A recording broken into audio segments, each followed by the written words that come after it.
All right, good evening, good evening. I'll get started now. Just give a couple of minutes and then we'll get rolling.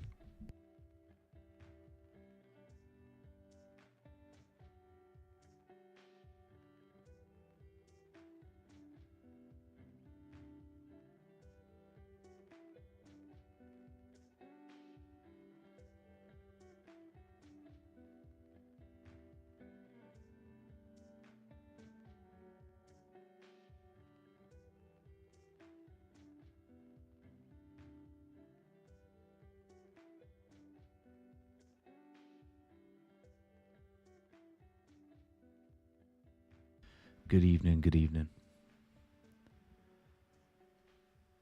Okay, so this is the first time that we've spoken, obviously, since everything's been kind of going on, and the markets have been selling off aggressively across the board. Obviously, with increased ferocity on the crypto side of things. So, I guess the first thing to say, I hope that everybody is doing all right in the current conditions. I've been far less active on Twitter in terms of gauging the mood, so I can only assume what my general assumptions would be on the state of things on Twitter. But as I said, blanket message. I hope that everybody is doing okay in the current climate, which is very aggressive, hyper aggressive, painful, uncomfortable position, and with the focus of today being the traditional markets and the potential turning point that they are facing, and the implications then onto the crypto side of things as well, which is not a particularly pleasant thought process.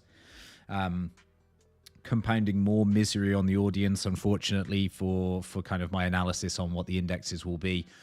Very negatively charged, with the potential maybe for some relief / invalidation of the higher time frame thought process from an index perspective, but hopefully at least some rational, neutral-ish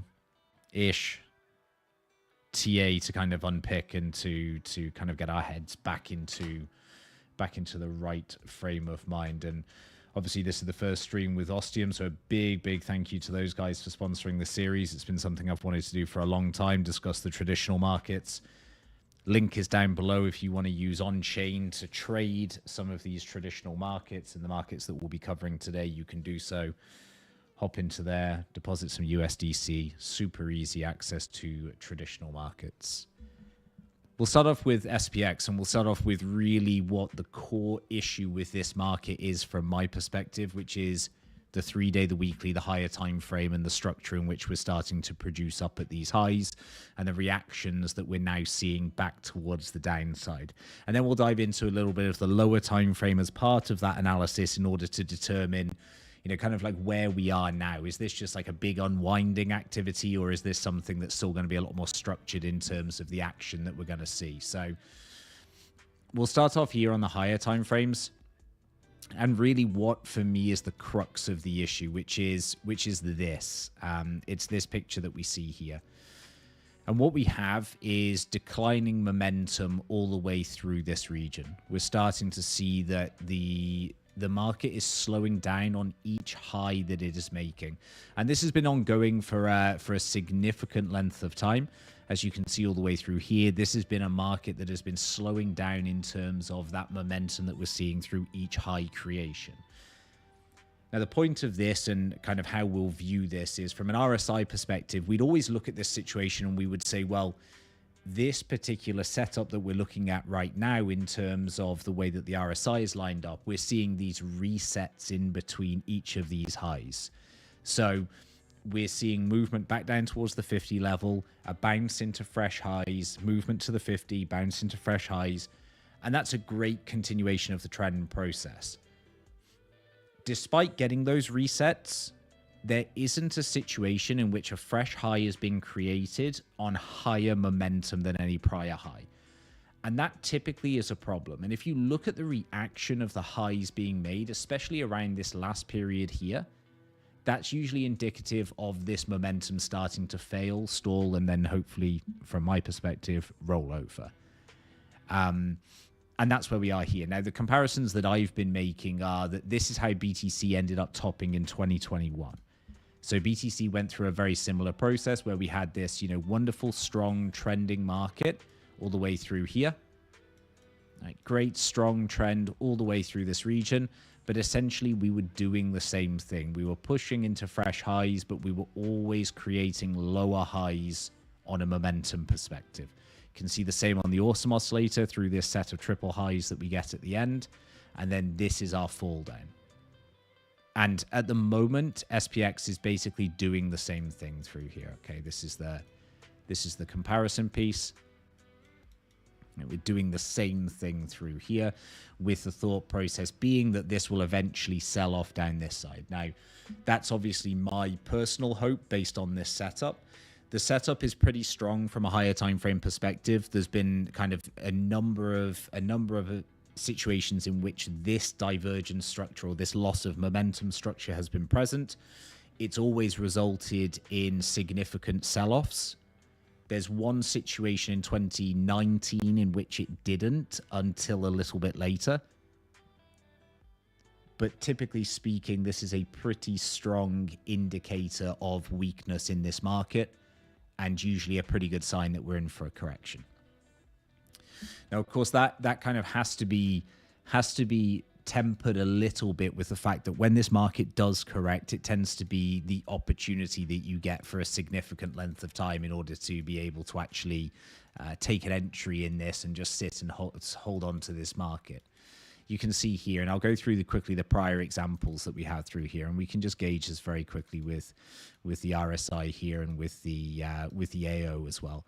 So you can see that the last major one that we had here was 2021. This was just like the post-COVID run that we saw, and then eventually topping with a structure that's actually very similar to where we are right now in terms of throwing in the comparisons again to those two areas. We've got this little patch of resistance here, and I appreciate that I'm zoomed out to kind of microscopic levels at the moment, but we'll get into this in a second. And you can see here that, kind of very similar in terms of structure. Resistance here on the higher time frames, failed attempt to break out of this, although everything looks good at the time, eventually rolling over, confirming the divergence across this last little patch of highs, and then also confirming this momentum slowdown that we see all the way through here, eventually culminating in this 2022 sell-off region that we get through January here.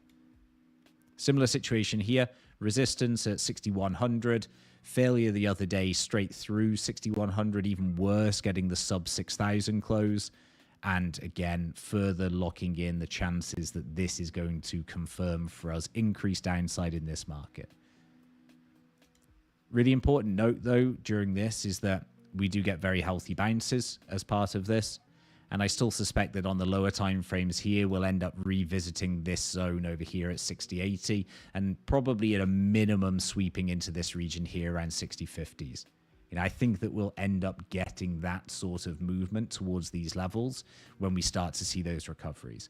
Now, short term, that could put us in a really good position on the crypto side of things, in which BTC is gonna have some sort of relief rally through this region. Obviously, one of the harder hit markets at the moment, and having a really poor couple of days. Hopefully, that also kind of paves the way for some relief there. But as it stands, this is a very weak market.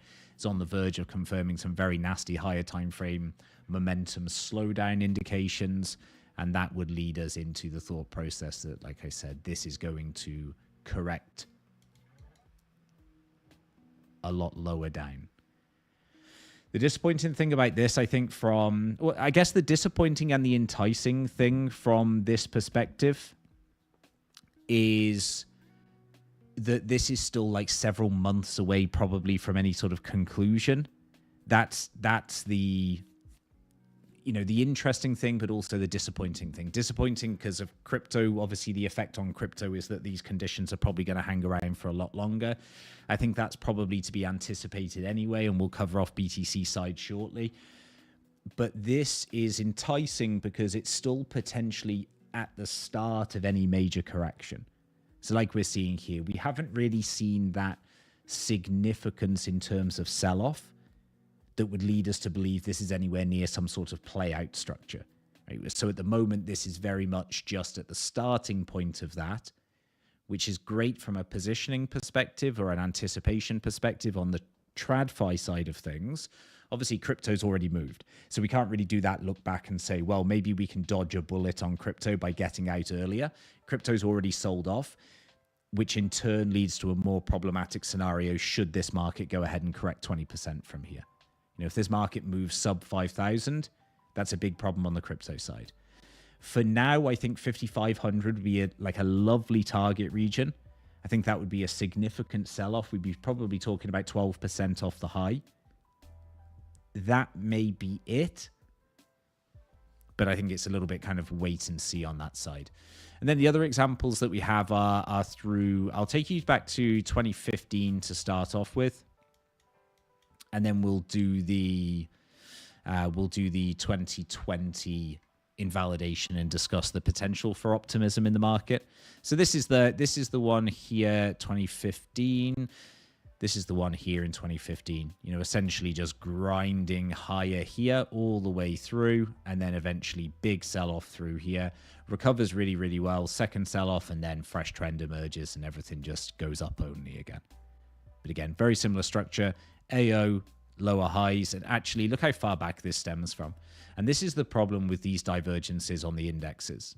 It's like this actual period of time in which these highs are slowing down for is actually like this, right? You look at this whole period of price action, it's 2 years of it still making high after high after high before it eventually gets this correction here. And I think this correction, even from the high, this correction here is only 14%.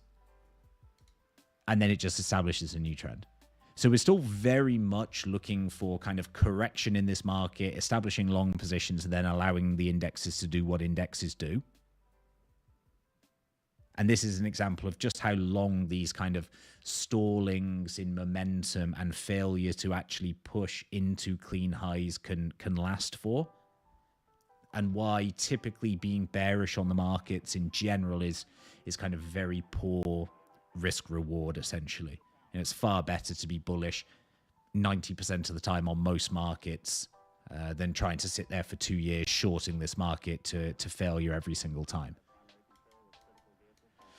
And then you've got this one here, which is 2020, and it's a harder comparison to make because the structure isn't as clean. Okay, it's through here, so it's high, high, high. And you can see here, just from an RSI perspective, far different structure because we're trading significantly below the 50 each time, and we have a significant correction here. We get another high, and another high here. Again, all on lower momentum, all mirrored with the Ostium oscillator. But this time, we end up breaking through that, and then obviously this is COVID, and then the subsequent sell-off from COVID, which is 35% downside. So there's a situation, of course, in which that is similar. Right? There's a situation in which we look at this current divergence structure, and there's absolutely a world in which this does this. Absolutely a world in which that happens. I think the risk reward is there from a short side, especially given the fact that this 3-day closed so negatively. Lower time frame signals are that 6,100 is lost, and that's a significant marker for this market. So I think it pays to be on the short side for this for now, but there's absolutely a world in which that happens. Now, if this side happens, great. Crypto side of things, much, much better. We can start looking positively towards BTC. We're potentially looking at the discount zone. If we get a significant sell-off on the indexes, then obviously that's going to translate into worse conditions on the crypto side of things. How much worse can it get? Unfortunately, worse again. So I'll have a quick look at kind of at BTC through here. And this is probably the simplest and most significant chart that we have, because this was our protection point at 93,000, was a significant weekly protection point for us. And it looks as though this is now the failure point for BTC through this region. Now, when we're thinking about what the potential is for us here, obviously where we are right now might be a value zone. I don't think we're going to know that until the weekly close. I simply don't think that's going to be possible until the weekly close to know what this represents. As it stands right now, this looks like a significant breakdown in this market. And in order for strength and to be confident that strength has returned to this market, you're probably going to be looking for a reclaim back above here. That, first and foremost, is going to be your bearish retest spot. Back above is where we're going to be happy that the market is starting to show strength again. Yeah, the weekly RSI 50.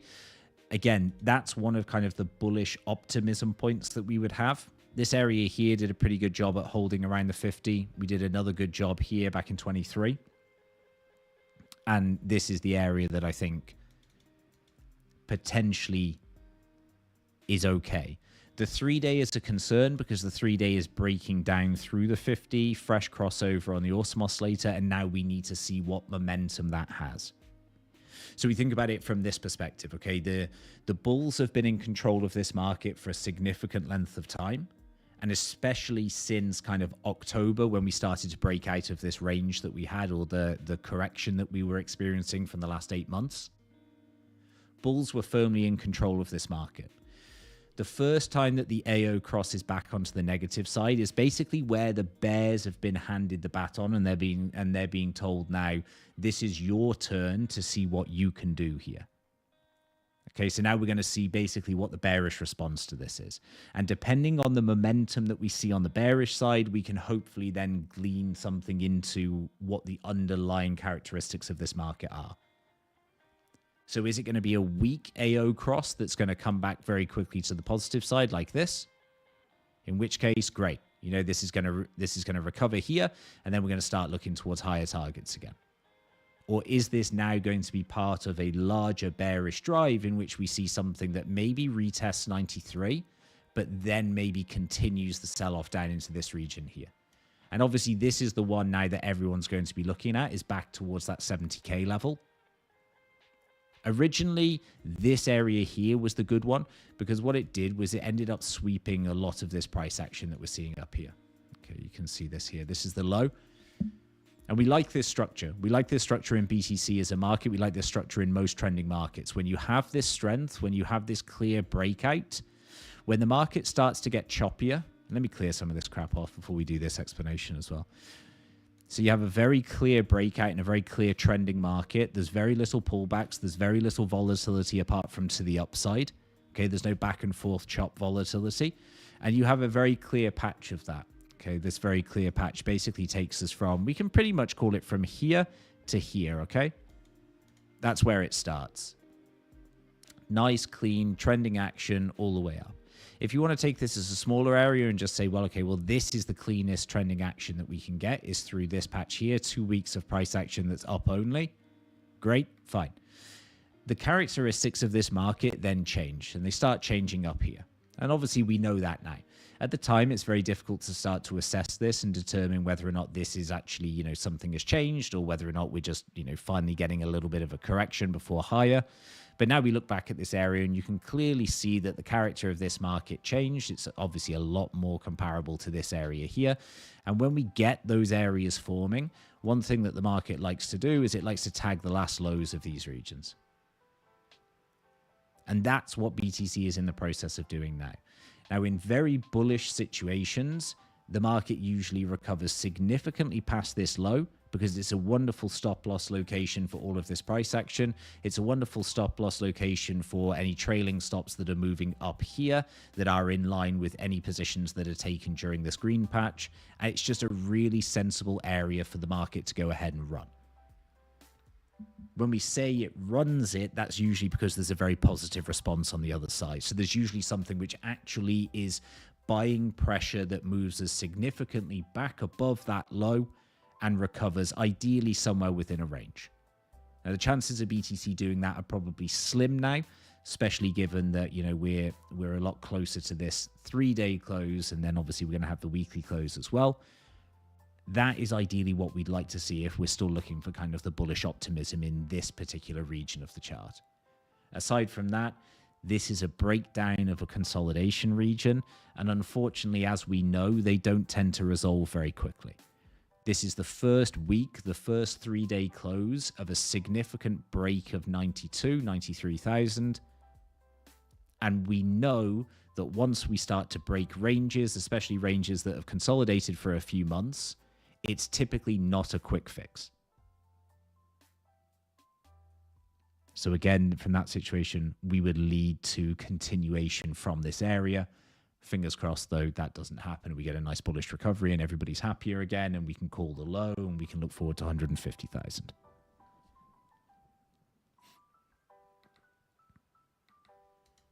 That's the dream, right? That's the dream scenario. Okay, and then the monthly divergence question, and I haven't been ignoring you, but I'll try and give my best kind of like thought process here. There's a difference between these two highs and the last two highs, which is your comparison point. Okay. And then Luke, I got your question as well, which is a really good question. So we'll make sure that we cover that as well. So the first one is the divergence, which I don't think is a valid divergence. I still think it's far more likely that this does resolve with continuation to the upside. That would be obviously the preference through this region, is that we just get continuation higher and everything is fine. But the monthly is also still very fresh. So first of all, the major differences between these two areas. Number one, if you're looking at monthly divergences between these two highs, which was the cycle top back in 21, you've got a very clear signal both on the RSI, which is a very extreme divergence, and you also have that mirrored with the Ostium oscillator. You have the double confluence, you have that clean high in the market here, and it's a really simple textbook divergence play on both Ostium oscillator and RSI. Very simple. This one here is a lot more difficult. If you also look at the extension point of this of the prior cycle high in 21 above the former high, as you can see here, you get basically a 5% close higher, which is nothing. Okay, that's nothing. That's a kind of a perfect divergence distance for us, and everything is fine on that side. But this one here is significantly different, and it's different for a number of reasons. We want to naturally draw the divergence across here, which I don't think is incorrect in terms of the way that this looks from an RSI perspective. There are some major differences elsewhere, though. Obviously, we don't have a divergence on the Ostium oscillator. We have a significant breakout and move to the upside. And also then in the price distance that we have from the highs, right, we're talking 45%. Now, typically, that is too great for divergences to form, and the expectation would be that RSI will eventually do this, okay, and trade into a high, and then we might get a patch of price action that does this. But here, without any additional confluence and a 45% gap between the highs, I think is way too strong. So I don't believe that this is a monthly divergence area. And then the other problem with monthly divergences now, which is kind of the key point for all of this. Monthly divergences are horrific to play. Because when we're talking about a monthly divergence, BTC can do this, okay, for the next literally year and a half. I don't think it will, but it can do that for the next year and a half. And what you're doing when you set out monthly divergences is you're kind of almost subconsciously locking yourself into a way of trading in a direction that you're primarily looking for, or a nervousness about positioning on spot because you think about a monthly divergence being present. Monthly divergences can last a long time. And also what it can do in this scenario, it could go sideways now for 12 months, and then eventually it will just do that. And it will invalidate the divergence anyway. It will just do this, it will hang around here, and then it will just pop. And that'll be it. And so you've just wasted like 12 months of your life just trying to be short on this market because of the monthly div. So monthly divs are kind of shit, right, from that perspective. This one, really nice, simple play out, textbook stuff, 2 peaks, nice and easy, no questions asked. This one is significantly different in structure that makes it far more difficult to play, even if it would be any sort of consideration to play it at all. I still think this is far more likely that this is just a higher time frame correction. It's a significant sell-off and discount in the price of BTC. But I don't think it marks the same as it did back in 21 as the full educating answer to this. Andy got your shout as well. So we'll cover that off as well. Let's have a look here. So Luke, how many times can an asset theoretically reset on the 50 and not make a high before you get concerned? 3x, 4x. When we're talking about like loss of momentum, like we are on SPX through this region. So when we're talking about kind of, you know, this market here and the way that it constantly and consistently is hitting this 50 level on the RSI, I don't think I have any kind of fixed number of times in which it can do that, as long as the momentum continues to be less on the upside. The other thing to this is, and people will probably remember this, I was quite bullish on SPX through this region, anticipating the breakout, because the best way to view structures like this is that eventually they will break the upside. That's still the best way to view these markets typically. So I don't have a fixed number. All I care about is that the loss of momentum remains present and is still easily visible. The close that we got on the last 3-day candle was a significant one because I'd started to map out this diagonal prior to that close. And obviously then this red close came in, which was pretty nasty for the market in what we received here. And we just get that continuation of things from the loss of momentum. You still, however like dumb it sounds or counterintuitive to what I'm saying, you still want to be primarily focused on being long in these markets, because even though they're highs that are present on less momentum, they're still fresh highs. And so when the RSI is tagged at that 50 level, technically speaking, we still want to be interested in long positions. But now we're at this kind of 4th, 5th lower high, or higher high with lower high on the momentum. Then it starts to get a little bit nervy in terms of having confidence that this is going to resolve upwards again.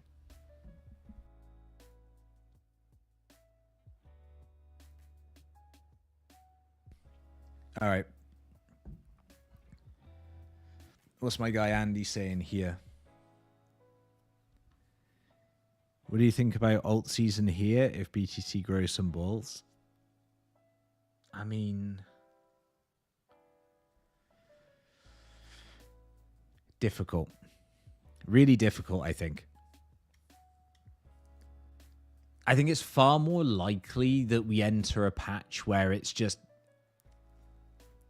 death of volatility versus kind of Altseason. Or maybe that's the perfect recipe for Altseason. In terms of kind of people taking that line of thought that I would take, that, you know, everything's cooked and therefore it's just going to be death of volatility and things will slow down dramatically. You know, I was on a call earlier and I was hearing some crazy stats, like, you know, the number of users that are using products like Moonshot and other kind of like trading services like that are down like 90%. Like the number of active users is down 90%. So part of me calls that, you know, again, is a pretty significant signal that we have flushed the market. But at the same time, the problem on the alt side of things, from my perspective, is that the alt side is just too flooded. I think there's some very good options for alts to play that have more strength than others, like LTC, for example. And like, fuck, it sounds boomer to say, but LTC is a market that looks like it's in a really solid position that doesn't have the same structure as some of these other alts. But the alt landscape is so flooded that what does an alt season even look like through here?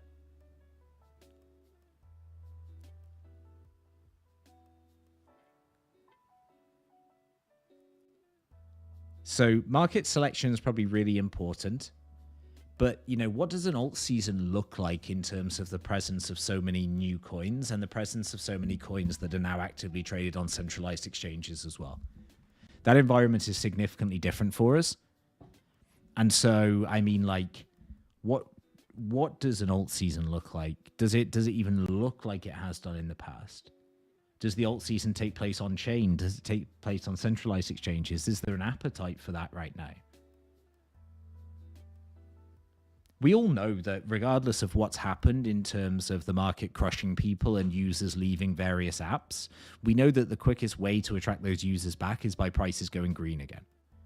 So it won't take very much to be able to draw those numbers and those people back in. Some people might be frustrated with crypto from an overall perspective. They might be kind of like done on that side of things. They, you know, had their play around and they're done, or it might be the final straw for some people that have been around for a couple of years and, you know, this is it. But I don't know. I don't even know what an alt season looks like for now, man. Like, is it possible to pump all the shit? Like, is it possible that all these alts are going to go up? Or is it going to be a case of, you know, stuff like LTC is going to perform well? You know, like, that's the difficult side, I think. Like, LTC is very, very strong. Significantly different market structure. Far better in terms of the way this looks. I mean, look at the 3-day candle in comparison to everything else. Look at the 3-day candle in comparison to BTC. Look at the breakout potential on BTC, like against BTC. You know, are these the markets that are going to experience some form of alt relief? Now, obviously, there's some potential for narrative that's underpinning the LTC side of things. Does like an alt season just take place where individually alts have significant patches of, you know, certain alts have significant patches of outperforming BTC? I just can't imagine that something is going to lift everything now. I still think some of these are dead, like gone, finished. I want to take a quick look at the metals as well. Metals also tradable on Ostium. So you can go ahead and get your silver fix like me. And take a look at the way that these markets are starting to develop and shape up. Now, actually, we'll start with gold because that's a super easy one. For anybody that hasn't seen a gold chart in a while, this is a gold chart. And gold is just in price discovery mode.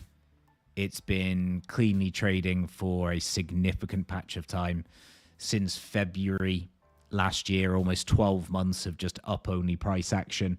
Gold has been very, very strong through this region and through this patch of time. So the last 12 months for gold, very, very strong, very significant. Yes, we meme people like Schiff for having a gold bias, but this market has for the last 12 months been a significantly strong performer. And again, you know, when it comes to where we are on BTC, it's really the only market that comes close in terms of the outperformance. Gold has outperformed over the last 12 months the majority of crypto, withstanding the fact that you're not taking profit on crypto. Okay, this is a great buy and hold market. Weekly structure still very good. Some potentials for a slowdown in the momentum into this high, but when you're in a price discovery, market, pretty clean through here so far. Any corrections down towards the mid 2700s, I think, would probably be good value through here. There's a nice little resistance patch that we faced on gold on the way up, which is, you know, directly in this zone here. And anything that drops back in there, I think, will probably represent some value. There's some tail off here as well on the daily, so we're starting to see the divergence here on the bearish side on both the Ostium oscillator and RSI through this high. So it wouldn't surprise me if we saw a bit more of a correction down towards here on gold. But as I said, I think that that's only going to provide an opportunity to be a buyer, and this market should do very well, especially with the fact that indexes are weaker, nervy, environment's a bit more unsure. It's a good situation from a gold perspective anyway. And then silver, another market that is in pretty good shape, doesn't have the same sort of strength that gold has, but from a weekly perspective is still in a pretty good position here, as well as a monthly position. So we're just, you know, kind of doing the clean TA thing through here. Silver is really clean when it comes to higher time frame levels. Monthly support over at 22, held like a champ on the reclaim, pushed us into the resistance at 28. We finally cleared 28. We've been consolidating now on top of 28 for, you know, around 9 months, 8 months. And hopefully now starting to see a break. And if we start to get above 35, then we can start setting heights towards 50 over here in that fresh high creation. Silver behind gold, but still technically in a very sound position, still in a very strong position, and has still actually had a pretty good performance over the course of that same 12-month period as gold as well. So if you just take the low over here from February, you know, we're still up 40% on silver over that same patch of time, so still looking pretty good. And then the other market, which is an interesting one, but well worthy of mentioning, is copper. Now, this is going to be like the most boomer shit that you've heard all day, but this market looks fucking great through here. There's not many markets you can look at that are facing monthly resistance with multiple taps into it, and a situation in which it looks as though, fingers crossed, we're going to have an attempt to finally try and crack through this and again get that price discovery mission underway through here.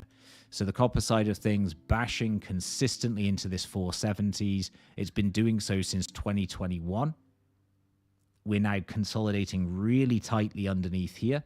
The monthly is reset on the RSI, and we're looking as though we're trying to make some sort of push towards getting through this region. Is it going to happen this month? It's got to do a hell of a lot in the next 2 days in order to try and do that. But the majority of timeframes, especially like here on the daily, are also looking really, really good. We've had the big move. We've had the correction. We've reset the RSI. We look ready to push again. As I said, is it going to happen in the next 2 days? Maybe not. But a very interesting market in terms of if you're looking for either a trading market that you can just kind of, you know, play around with, really good option. If you're looking for something kind of from a spot perspective or a more boomer investment angle, it's something that probably yields good returns if it gets above that 470. You know, a market that's in price discovery when everything else is bleeding out, pretty decent position to be in overall.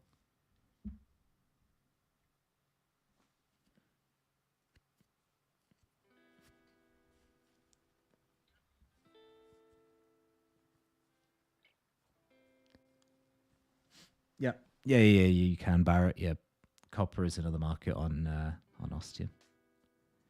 Tesla. Damn, your boy Tesla. We'll have a quick look at Tesla for sure. Do you think the continuation of the production of the United States penny will affect zinc and copper futures? I mean, if you look at the chart, then you'd say yes.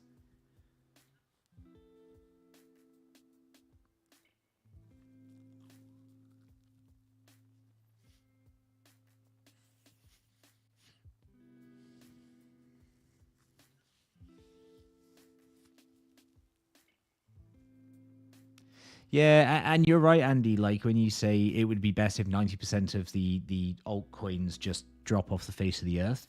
Yeah. And that's what I've been saying, right? That's where I had the big kickoff about centralized exchanges and the shit that's going on centralized exchanges. I think centralized exchanges fucked up in a big way over the last 6 months.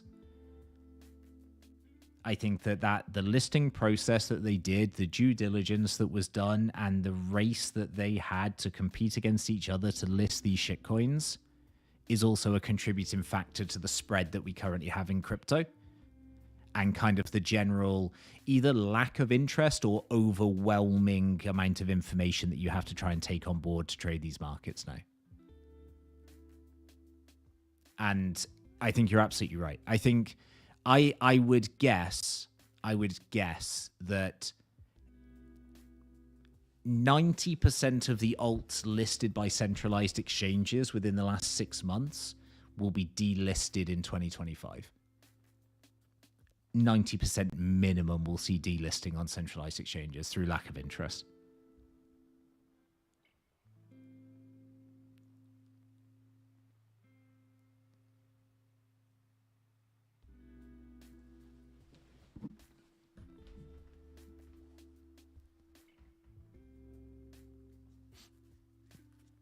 All right, let's have a quick look at Tesla as well. I mean, I think Tesla from a weekly perspective is probably the concern, but also the hopium angle. sub 300, 275 plus should be seeing some sort of relief. You know, I can draw a pretty big box through here, but all we're basically saying is like somewhere in this red box region, there should be a reaction. I think it's probably one of those markets you'll look back on. I hope it is anyway. One of those markets you look back on and you say, damn, it was pretty clean. It just traded back into here after making a fresh all-time high and the weekly pulled back, and it was a good opportunity to be a buyer. There's no sort of kind of higher time frame concerns really through here. Unless the quarterly is going to produce something. But again, who the fuck cares? You know, contact me in 2027 when this actually matters. Lower time frame, fresh lows, no sign of being able to hang on through here. But again, we're trading into a zone now that should be significant for this. Divergence into the last low. Hopefully we see some relief on the markets into tomorrow and Friday. I think they're set up to do that. I think the indexes are set up to give continued relief. I think NVIDIA was fine. You know, it was really just back and forth. NVIDIA is basically flat on earnings, which is, you know, it just fucked both sides. And it's, you know, it's essentially just flat here. You can see here on the 1 minute, you know, it just fucked both sides and just trading flat. They raised estimates again. So, you know, on this side of things, if the market is looking for this, for some sort of inspiration, but then maybe the other side, you know, maybe the other factors are just, you know, too strong right now, or maybe the nervousness in the market and kind of with the air of the presidency is also spooking the market far greater than NVIDIA counts for in this current climate.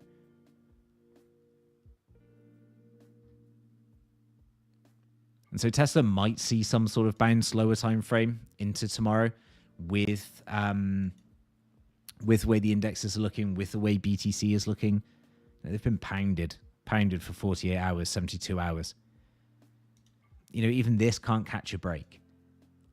Diverged all the way through here, started to slow down, right? Fresh low after fresh low, finally gets a decent move. It manages the 6K run. I thought this would be the 60-50 run. Manages the 6K run, bam, straight down into another low here.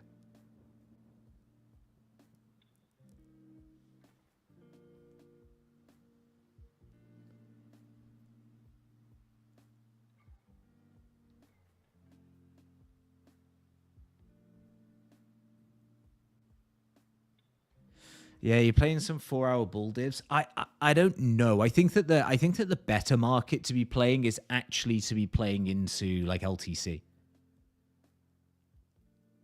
Like honestly, I think that side of things is like better because it's a market that's strong anyway. So, you know, you don't really need to like mess around too much.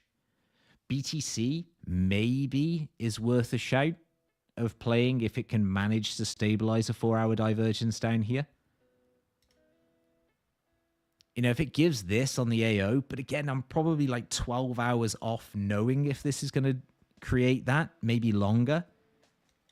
Maybe it also legs down again.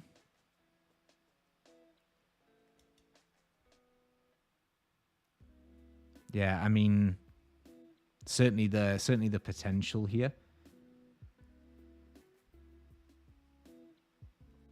Yeah, LTC is still ranging, but you know, like today, it's up 11% on the day, and I think it does break that kind of like 130 area.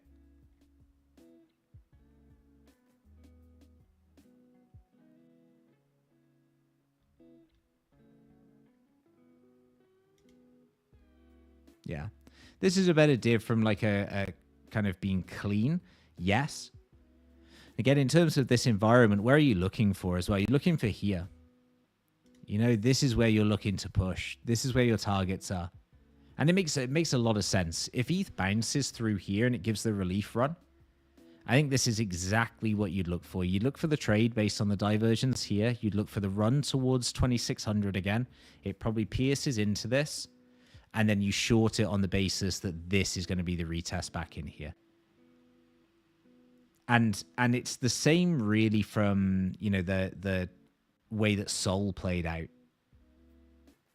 It's really just the same thought process here. you know, but obviously just a little bit more extended on the downside. But SOL just tagged back into the 177s. And this divergence probably also looks equally clean in terms of the comparison with ETH. But you just, that's the unfortunate thing about this environment, I think. Well, not the unfortunate thing, but the thing to really keep a check on in terms of the way that you view this market is that there's been such aggression on the selling side. The trend is quite clearly to the downside, that if this starts rallying 10% up here, a lot of people are going to think that they caught the bottom. But then we're going to run into this region here in this resistance point. And that's going to be a problem. I think this area here would be a problem. Play out the diversion, sure. Finally give a proper short squeeze. But it runs into this area. You probably think you've got the bottom if you long from here. And you probably end up round tripping this. Maybe there'll be another range established. Maybe this will just be retest and continuation lower. Maybe this will coincide with SPX running into that 60-50 region. And SPX having that relief, ETH having the relief, other markets having the relief, and then all of a sudden, continuation on SPX, sell off again on ETH. Markets in chaos. Oh, God. All right, we'll run another 5 minutes or so, and then we'll begin to wrap up. But what a time to like be away from Twitter as well.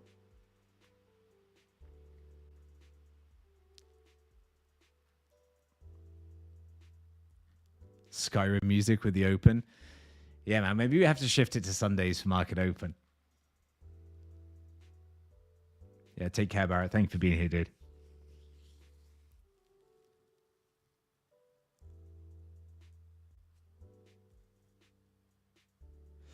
Yeah, no SPX puts. Future shorting.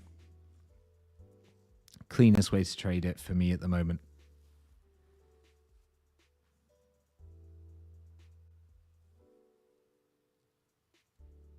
Yeah, as I said, I think that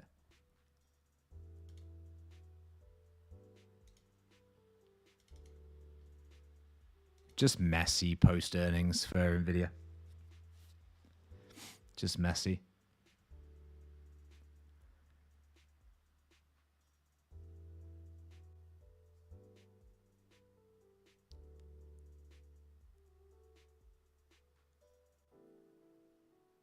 Ostium giving the true technical aspects as well, so I don't have to in the chat. Wonderful. Thank you, guys.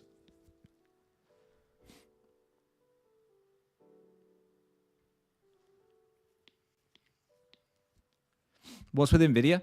Just earnings tonight. So it's just whipsawed around after hours and ended up basically neutral again. So, but these markets have got a lot of pressure on the downside right now, and we know that from a crypto perspective. How's the vibe been on crypto Twitter, by the way? As I said, I guess pretty much it would be piss. I've basically not logged on. I log on to tweet and then log back off. I'm not scrolling shit. I haven't done for 4 days now. I think it's been about the best mentally that I felt in in a long time. So it's so weird that it started with, you know, kind of like the major sell-off elsewhere as well. So I've not seen anything in terms of like news, drama, discussion. I just log in, post my shit, and log off.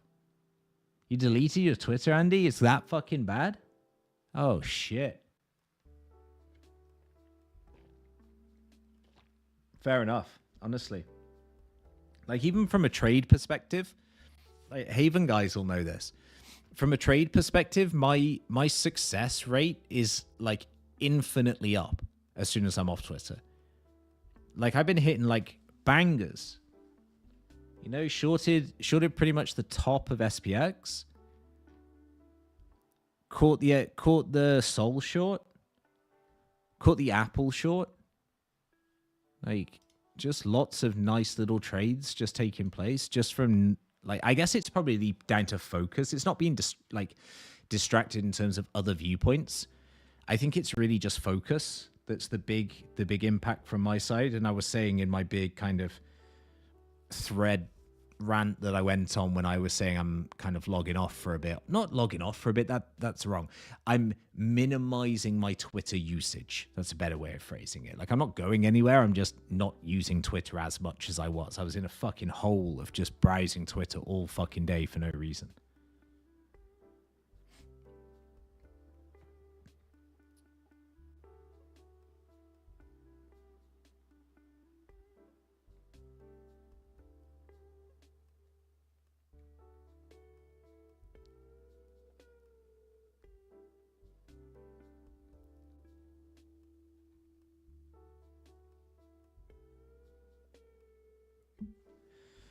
Yeah, like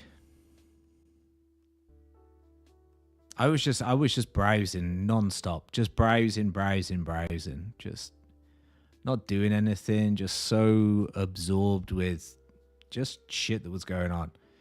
And when I was posting about it, I was talking about, you know, I think, and probably a lot of people in chat will associate with this, but talking about the way that probably your usage of Twitter changed after Trump coin launched. It felt like that was the turning point for me in terms of being like terminally online then. Because Trump coin launched, it felt like you couldn't sleep because something was going to happen. Then obviously there were several other launches after that. Environment started shifting, volatility came back. We started seeing downside volatility again. And then it's like drama episode into drama episode. And then, you know, so my Twitter usage personally went up significantly after Trump coin dropped. And I hadn't really ever stopped to appreciate just how much time I was spending just aimlessly browsing. And then when I had that epiphany, I was like, time to stop this shit right now. Yeah, the daily runner narrative, you're right. It was. Yeah, it was the kind of when the Euros are sleeping, we'll launch something that's going to pump to 1 billion. Yeah, zero alpha, all drama, and for that I have a wife. There you go. That's the summary of the current state of Twitter there. All right, so a huge thank you for joining me. This is going to be a weekly ongoing series. So we're going to be here chatting through TRADFI, chatting about the majors, anything basically that you can trade on Ostium we're going to be going through. As I said, the link is down below in the YouTube description. If you want to hop in, trade some traditional markets, be a little bit more relaxed in terms of the markets that you're looking at trading, and potentially grab yourself a very, very tasty short if this happens to be a higher time frame top for the indexes. You can do so on the link that is down there. Well worth checking out. If you want your weekends back, if you want to have a little 48 hours of peace and quiet over the weekends where your markets aren't going to be moving, highly recommended. So as I said, I'll be back every week with this. We'll probably actually do this around the US Open. This week is a little bit different in terms of timings for me for stuff that's going on here. So that's why this one's later. But typically we'll be doing this around the US Open. So I hope you'll be able to join me then. If you can't, everything will be viewable on YouTube. Big thank you to the guys at Ostium once again. And I hope that you guys have a wonderful rest of the evening. Enjoy the rest of the week. Good luck in the markets. I keep my fingers crossed that we at least see some semblance of green on the charts to end the week and not just this horror all the way into Sunday. But everybody have a wonderful time and best of luck. And like I said at the start of the stream, I hope that things are kind of going okay for people out there, despite a very kind of hard time in terms of the charts and the way that assets look generally across the board. As I said, I extend my hope that things are okay with everybody out there. Have a wonderful time and see you next week.